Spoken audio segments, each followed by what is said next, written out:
నీంబు దాల్కి కావలసిన పదార్థాలు: పెసలు, టమాటోలు, బంగాళదుంప, ఉల్లిపాయలు, నిమ్మకాయ, పచ్చి కొబ్బరి, అల్లం, ఉప్పు, పచ్చిమిరపకాయలు, గసాలు, రసం పొడి, జీలకర్ర, నూనె. డెకరేషన్ కోసం కీరా ముక్కలు, క్యారెట్ ముక్కలు.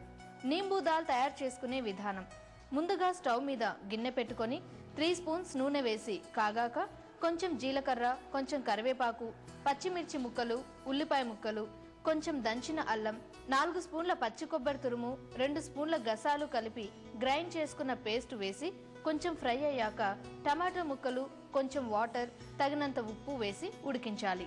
ఇది ఉడికాక కొద్దిగా రసం పొడి, ఉడకబెట్టి మెత్తగా చిదిమిన బంగాళదుంపలు, 1 కప్పు నానబెట్టి ఉడకబెట్టిన పెసలు, కొంచెం వాటర్ పోసి 5 నిమిషాలు ఉడకబెట్టాలి. ఇది ఉడికిన తర్వాత స్టవ్ ఆఫ్ చేసి 1 నిమ్మకాయ రసం పిండి ఒక బౌల్లోకి తీసుకోవాలి. దీని మీద కొంచెం కొత్తిమీర జల్లి క్యారెట్ కీరా ముక్కలతో గార్నిష్ చేసుకోవాలి.